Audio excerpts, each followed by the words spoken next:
Hello दोस्तों, welcome to my YouTube channel Satguru classes. आपका स्वागत है इस 10 की नई श्रृंखला में। कैसे हैं आप लोग?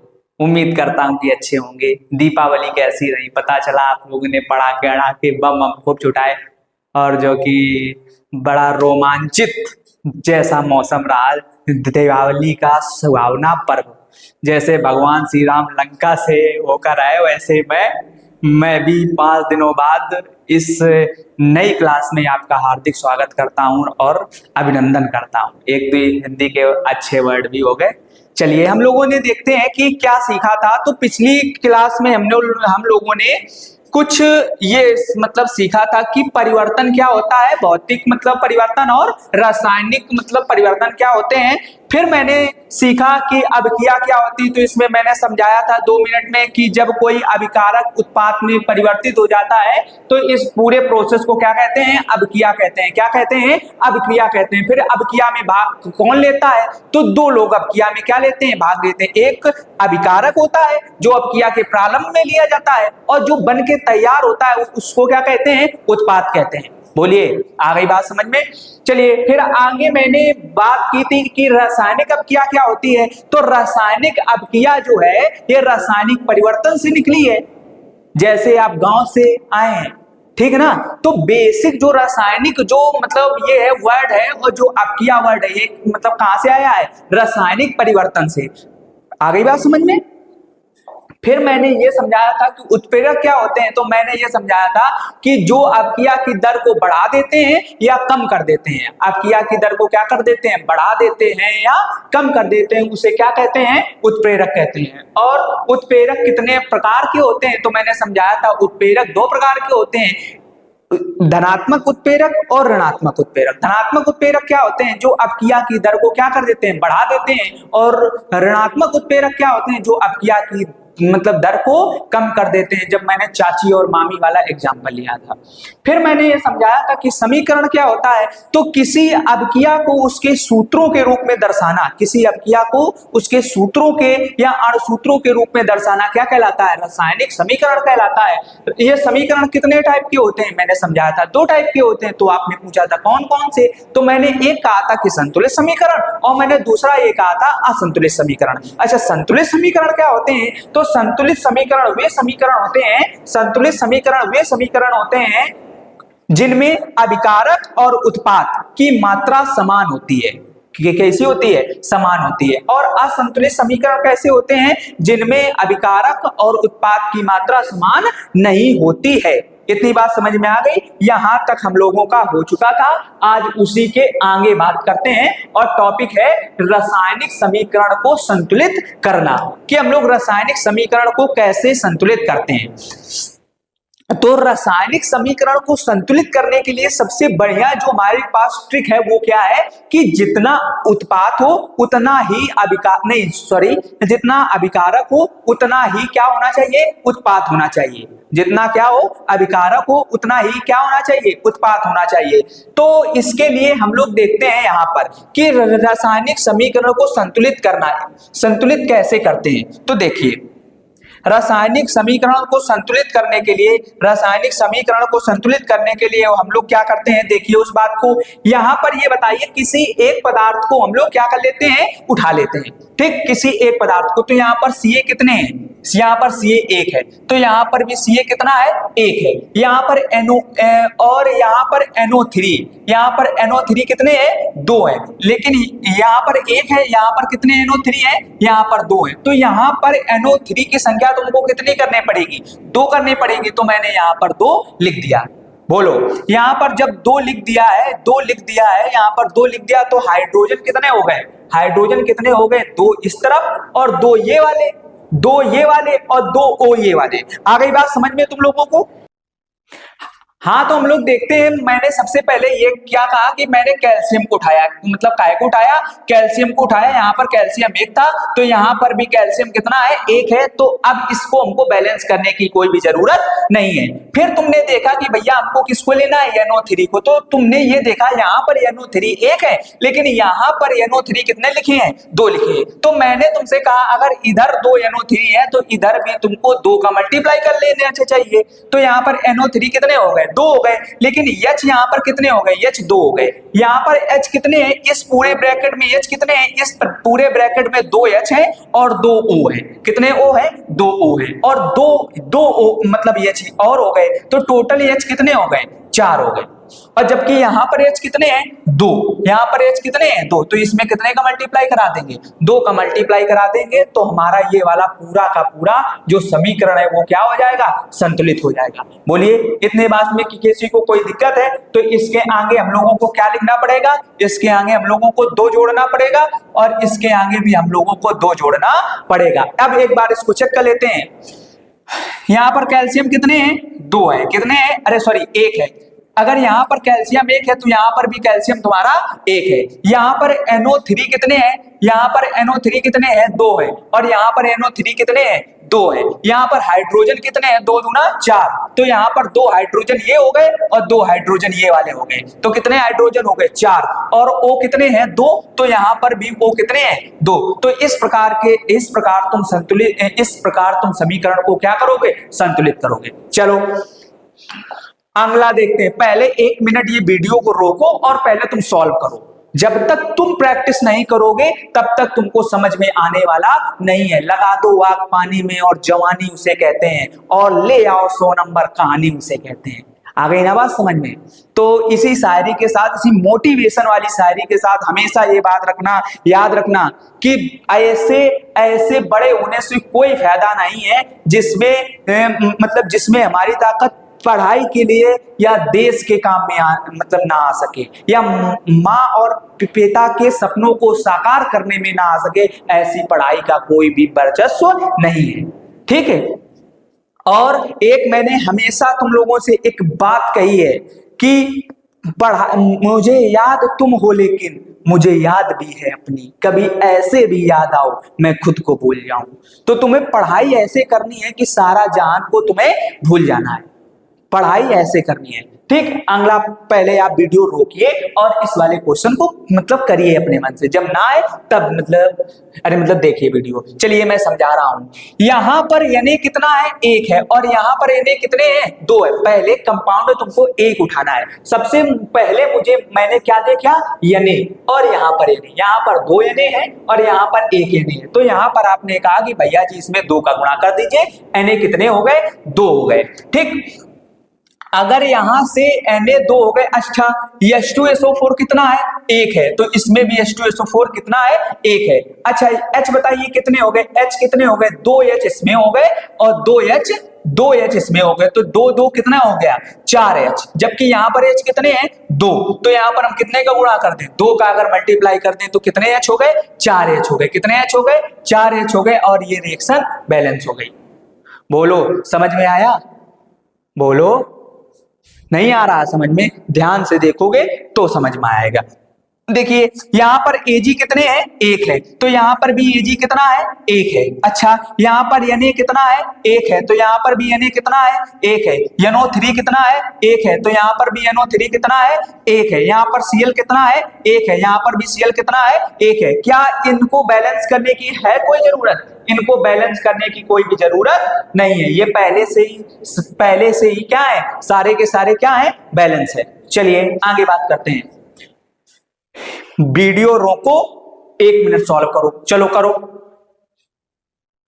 नहीं हुआ, देखो आगे देखो, यहाँ पर Ba कितने हैं, 1 है, यहाँ पर भी कितना Ba है, 1 है। यहाँ पर Cl2 कितने हैं, 2 हैं, लेकिन यहाँ पर Cl2 कितने हैं, 1 है। तो यहाँ पर तुमको क्या करना पड़ेगा, 2 Cl करने पड़ेंगे। कितने Cl करने पड़ेंगे, 2 Cl करने पड़ेंगे। अब तुम्हारे H कितने हो गए, 2 हो गए। यहाँ पर H कितने हैं, 2 है। SO4 कितना है, 1 है। SO4 कितना है, 1 है। तो इसका मतलब ये सारी की सारी तुम्हारी जो रिएक्शन थी वो क्या हो गई, बैलेंस हो गई। अब समझ में आ रहा है। अब जो अपनी तुम्हारे पार्ट के जो पहली जो एक्सरसाइज है उसमें देखना आपको क्वेश्चन इस टाइप के मिलेंगे, और आपको अगर ना मिले तो कमेंट में नीचे जो आपको क्वेश्चन ना आए वो मेरे मेरे कमेंट बॉक्स में आप लोग शेयर कर सकते हैं। और जो लोग वीडियो देखा करें उनका एक कर्तव्य है कि आप कमेंट जरूर करा करें, उससे मुझे मोटिवेशन मिलता है, ठीक। तो बात करते हैं, एक क्वेश्चन हम लोगों के सामने आया कि भैया किसी ने क्वेश्चन पूछ दिया क्लास में कि भैया रासायनिक अभिक्रियाओं को बराबर क्यों करते हैं? तो एक साइंटिस्ट थे डाल्टन, एक साइंटिस्ट का नाम क्या था? डाल्टन। और डाल्टन ने एक बात कही थी, डाल्टन ने एक मतलब नियम दिया था, डाल्टन ने एक मतलब नियम दिया था, द्रव्यमान संरक्षण का नियम। कि मतलब किसका नियम? द्रव्यमान संरक्षण का नियम। किसका नियम? द्रव्यमान संरक्षण का नियम। अच्छा ये बताओ द्रव्यमान संरक्षण का मतलब नियम क्या होता है? द्रव्यमान संरक्षण का नियम यह कहता है जी जब किसी पदार्थ में कोई मतलब रासायनिक प्रक्रिया होती है तो उसके द्रव्यमान में मतलब परिवर्तन नहीं आना चाहिए। जब किसी पदार्थ में कैसी प्रक्रिया होती, कोई रासायनिक या भौतिक परिवर्तन होता है तो उसके द्रव्यमान में परिवर्तन नहीं आना चाहिए। तो अगर आप लोग ये कह रहे हैं कि मान लीजिए कि कोई अपक्रिया थी, जैसे मान लीजिए ये वाली अपक्रिया थी, इन दोनों का जो भार था वो कितने केजी था? 10 केजी था। कितने केजी था? 10 केजी। लेकिन ये भार नहीं, इसका द्रव्यमान कितना हो गया? 8 केजी हो गया। तो 2 केजी कहीं पर चला गया ना बाहर, बोलो 2 केजी कहीं चला गया। तो 2 केजी कहां पर चला गया? अगर ये दोनों बैलेंस नहीं होंगे तो ये पूरी की पूरी रिएक्शन इस वायुमंडल में या इस ब्रह्मांड में उपस्थित नहीं होगी। क्यों नहीं होगी? क्योंकि द्रव्यमान का नाश हो जाएगा।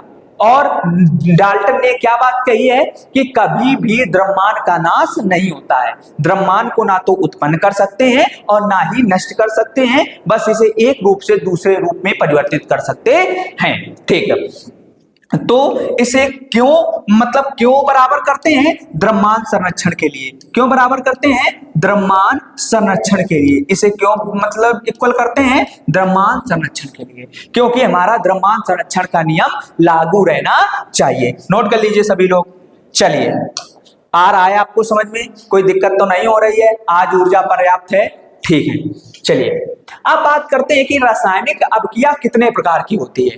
रासायनिक अपक्रिया कितने प्रकार की होती है? तो रासायनिक अपक्रिया ये आपके सामने 5-6 टाइप लिखे हैं, इनको देखिए और नोट करिए। ठीक, संयोजन अपक्रिया क्या होते हैं? देखिए संयोजन अपक्रिया वह अपक्रिया होती है जब कोई एक पदार्थ किसी दूसरे पदार्थ के साथ जुड़ जाता है। संयोजन अपक्रिया क्या होती है? तो वह अपक्रिया जिसमें कोई 2 पदार्थ क्या हो जाते हैं? जुड़ जाते हैं, उनको क्या कहते हैं? संयोजन अपक्रिया कहते हैं। क्या कहते हैं? संयोजन अपक्रिया कहते हैं। वियोजन अपक्रिया क्या होती है? जब कोई 2 पदार्थ टूट जाते हैं, और इनके बारे में मैं अभी आपको आगे जानकारी दूंगा। चलिए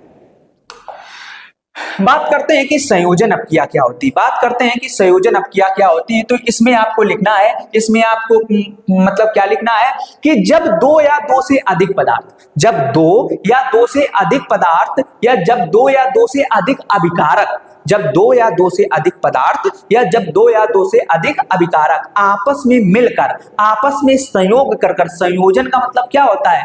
जब 2 पदार्थ जुड़ते हैं, जब 2 पदार्थ क्या होते हैं? जुड़ते हैं। ठीक, तो यहां पर जैसे हम लोग क्या लिखेंगे? जब 2 या 2 से अधिक पदार्थ, जब 2 या 2 से अधिक पदार्थ, कैसे पदार्थ? जब 2 या 2 से अधिक पदार्थ। जिन लोगों को राइटिंग ना समझ में आए कृपया वो लोग मुंह की बात सुने, राइटिंग पर ध्यान ना दें, क्योंकि बोर्ड पर मेरी राइटिंग उतनी अच्छी नहीं है। जब 2 या 2 से अधिक पदार्थ आपस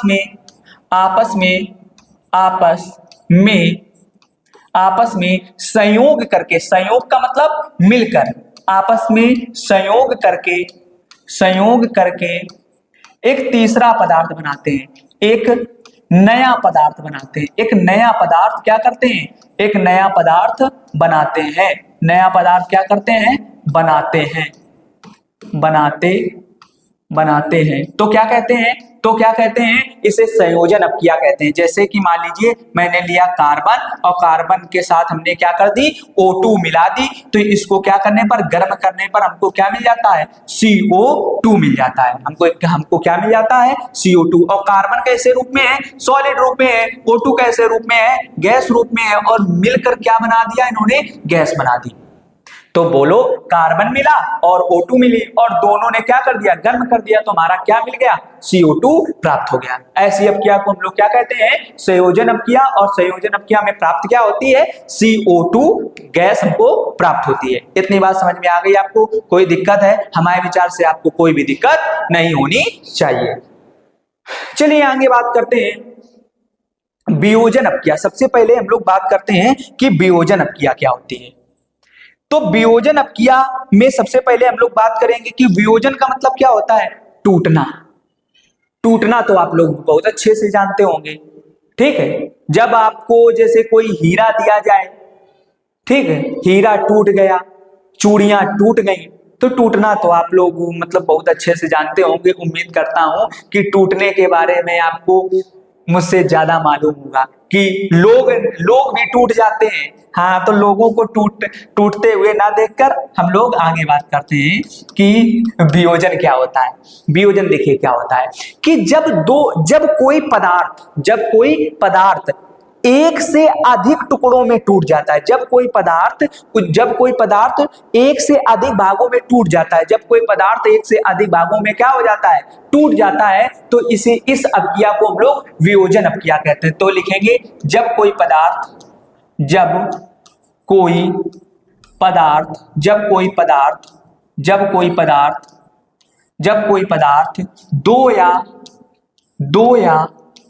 दो से अधिक भागों में, दो या दो से अधिक भागों में, जब कोई पदार्थ दो या दो से अधिक भागों में टूट जाता है, क्या हो जाता है, टूट जाता है, तो इसे वियोजन अपक्रिया कहते हैं। तो इसे वियोजन अभिक्रिया कहते हैं। क्या कहते हैं, वियोजन अभिक्रिया कहते हैं। क्या कहते हैं, वियोजन अपक्रिया कहते हैं। वियोजन अपक्रिया कहते हैं। अच्छा, तो आप कहेंगे भैया जी एग्जाम्पल भी बताइए, तो एग्जाम्पल लिख लीजिए, जैसे CaCO3 कैल्शियम कार्बोनेट। ये क्या है, कैल्शियम कार्बोनेट। अभी आप लोग चिंता मत कीजिए, मेरे 9th के लेक्चर भी देखिए, वहां पर मैंने समझाया है कि कैल्शियम कार्बोनेट का सूत्र यही क्यों होता है। आज का अगर वीडियो आपको इसके बाद वाला जो लेक्चर आएगा 9th का, उसको बहुत इंपॉर्टेंट मतलब देखना है। अगर वो नहीं आपने देखा, वहीं से आपको मालूम चलेगा, जो इंटर के बच्चे हों या जो फर्स्ट ईयर के हों या जो 9th के हों या जो मतलब 10 के हों, उनको सबको मेरा अगला लेक्चर 9th का बहुत जरूरी है देखना, ठीक। तो कैल्शियम कार्बोनेट को मैंने क्या कर दिया, गर्म कर दिया, तो यहां से क्या बन जाता है, CaO, और क्या बन जाता है, कार्बन डाइऑक्साइड गैस बाहर हो जाती है। बोलिए, आ गई बात समझ में? तो कोई एक पदार्थ था, चूना का पत्थर था, इसको मैंने तोड़ दिया, तो यहां से क्या बन गया, कैल्शियम ऑक्साइड और कार्बन डाइऑक्साइड गैस क्या हो गई, बाहर हो गई। जैसे मान लीजिए कोई गैस थी NH3 थी, NH3 को मैंने क्या कर दिया, गर्म कर दिया, तो ये N2 और H2 में गैसों में क्या हो गई, टूट गई। यहां से दो भाग में इसके मतलब कर देते हैं, तो N2 और 3H2। ये तुम्हारी वियोजन अपक्रियाएं हैं, ठीक। आ गई इतनी बात समझ में? अब कोई मुझसे पूछ देगा कि वियोजन अपक्रियाएं कितने प्रकार की होती हैं, तो वियोजन अपक्रियाएं 3 प्रकार की होती है। कितने प्रकार की होती है, 3 प्रकार की। कि जब किसी पदार्थ को, यहां पर आपको लिखना है, जब किसी पदार्थ को ऊष्मा की सहायता से तोड़ा जाता है। काहे की सहायता से तोड़ा जाता है, ऊष्मा की सहायता से तोड़ा जाता है, तो ऐसे वियोजन को ऊष्मी वियोजन कहते हैं। जब किसी पदार्थ को ऊष्मा की सहायता से मतलब गर्मी देकर तोड़ा जाता है या तोड़ा जाता है, तो ऐसे वियोजन को हम लोग क्या कहते हैं, ऊष्मी वियोजन कहते हैं। जैसे कि ये वाला एग्जांपल था तुम्हारा, ठीक है। आ गई बात समझ में? फिर बात करेंगे विद्युत वियोजन क्या होता है। विद्युत वियोजन क्या होता है, तो मेरी बात मतलब ध्यान से सुनिए।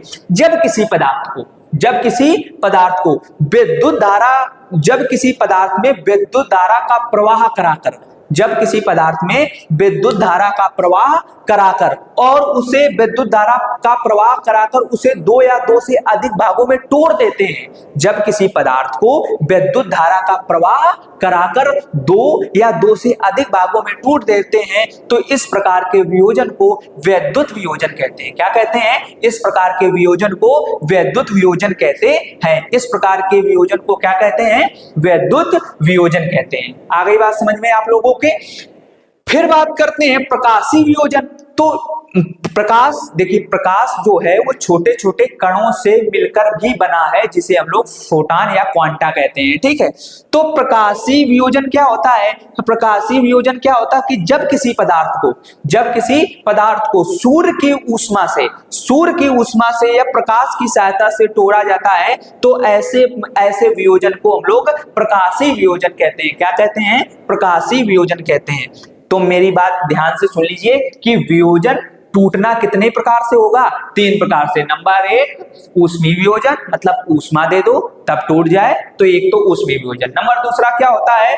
विद्युत वियोजन। विद्युत वियोजन में क्या होगा? अगर कोई पदार्थ है उसमें विद्युत धारा का प्रवाह करा रहे हैं और वो पदार्थ दो या दो से अधिक भागों में टूट जा रहा है तो इसे क्या कहते हैं? विद्युत वियोजन कहते हैं। अच्छा, प्रकाशीय वियोजन क्या होता है? जब किसी पदार्थ में हम लोग प्रकाश डालते हैं और वो टूट जाता है, इसे क्या कहते हैं? इसे क्या कहते हैं? प्रकाशीय वियोजन कहते हैं। जैसे ये क्या था? सिल्वर क्लोराइड था। सिल्वर क्लोराइड में सूर्य का प्रकाश डालने पर सिल्वर अलग हो गया और क्लोराइड अलग हो गया। इतनी बात आपको समझ में आ गई? उम्मीद करता हूं कि आपको समझ में आ गई होगी। जो लोग कॉपी पेन लेकर नहीं बैठे हैं कृपया कॉपी पेन लेकर बैठ जाइए।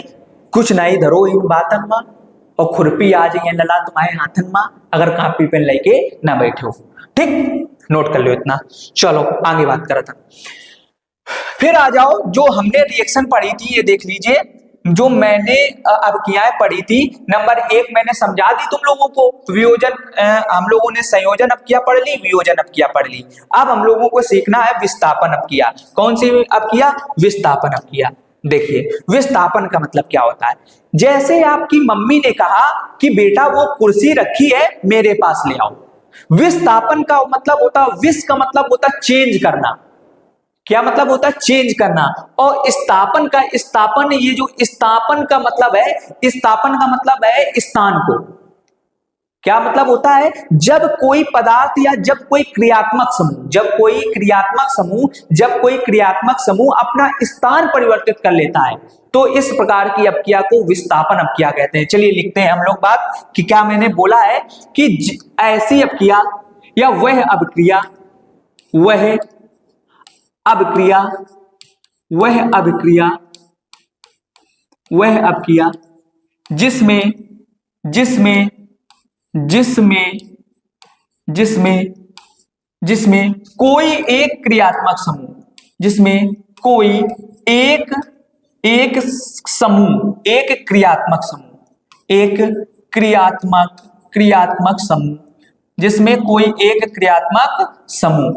जिसमें कोई एक क्रियात्मक समूह अपना स्थान परिवर्तित कर लेता है। अपना क्या परिवर्तित कर लेता है? स्थान परिवर्तित कर लेता है। अपना स्थान परिवर्तन कर लेता है, परिवर्तन कर लेता है तो इसे क्या कहते हैं? लेता है तो इसे क्या कहते हैं?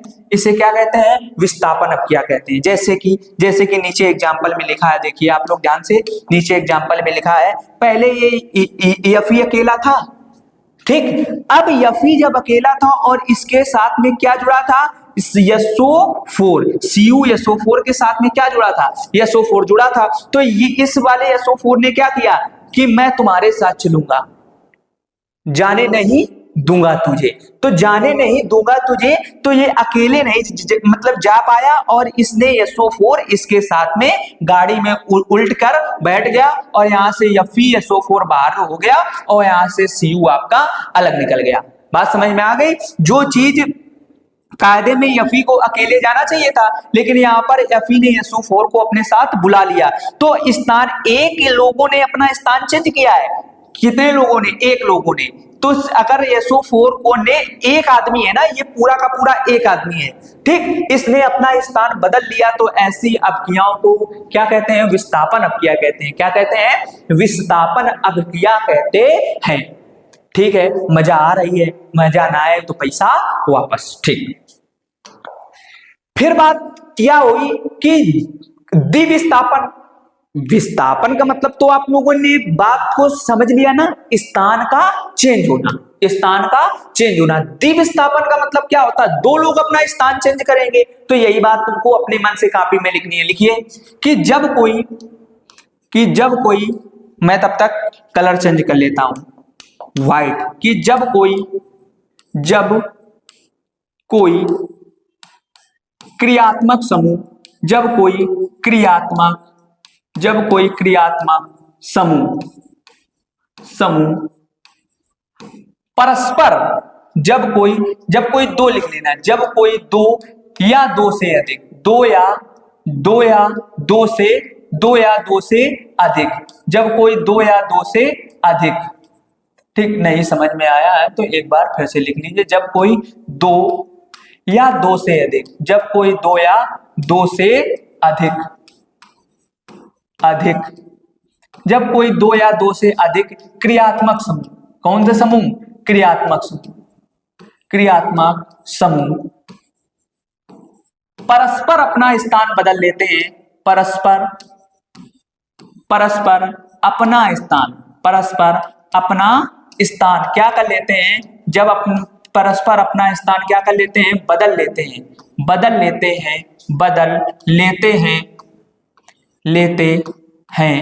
तो इसे क्या कहते हैं? द्विविस्थापन अभिक्रिया कहते हैं। कौन सी अभिक्रिया कहते हैं? द्विविस्थापन अभिक्रिया कहते हैं। जैसे मान लीजिए यहाँ पर क्या था, आप लोग ध्यान से देखिए, यहाँ पर क्या था? Na के साथ में क्या जुड़ा था? SO4, और Ba के साथ में क्या जुड़ा था?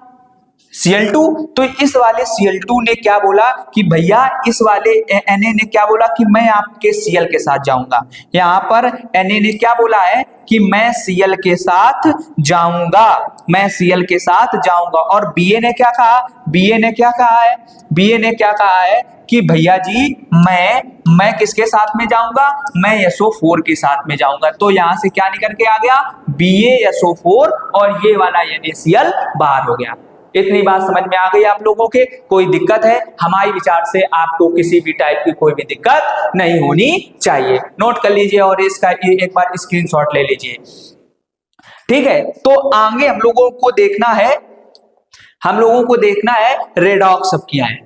कौन सी अभिक्रियाएं? रेडॉक्स अभिक्रियाएं, और ये हम लोगों का अंतिम टॉपिक है। ठीक है, इसमें आज की क्लास में ये अंतिम टॉपिक रहेगा। और आप लोग एक बात मतलब सुन लीजिए कि जो भी हुआ करे कमेंट आप जरूर करना है। आपको कमेंट से मेरा मोटिवेशन थोड़ा हाई रहता है। देखिए क्या होता है? उपचयन को हम लोग आक्सीकरण भी बोलते हैं। क्या बोलते हैं? आक्सीकरण बोलते हैं। क्या बोलते हैं? आक्सीकरण बोलते हैं। देखिए आक्सीकरण क्या होता है? रेडॉक्स अभिक्रिया, सबसे पहले तो हम लोग बात करते हैं कि रेडॉक्स अभिक्रिया क्या होती है। तो रेडॉक्स अभिक्रिया वह अभिक्रिया है जिसमें आक्सीकरण और अपचयन दोनों होते हैं। रेडॉक्स अभिक्रिया वह ऐसी अभिक्रिया है जिसमें आक्सीकरण और अपचयन दोनों होते हैं। अब किसी ने मुझसे पूछ दिया कि भैया जी आक्सीकरण क्या होता है? क्या आप लोग मतलब मुझे बता सकते हैं कि आक्सीकरण क्या होता है? तो मैंने क्या कहा कि ऐसी अभिक्रिया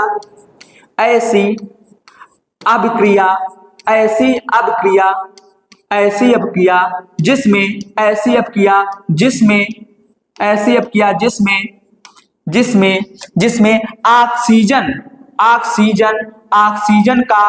ऑक्सीजन का जुड़ाव होता है। ऐसी अभिक्रिया जिसमें ऑक्सीजन का जुड़ाव होता है। क्या होता है? जुड़ाव होता है। ऐसी अभिक्रिया जिसमें ऑक्सीजन का क्या होता है? जुड़ाव होता है। ऐसी अभिक्रिया जिसमें ऑक्सीजन का क्या होता है? जुड़ाव होता है। आगे बात समझ में? अच्छा, अपचयन क्या होता है? अपचयन क्या होता है कि ऐसी अभिक्रिया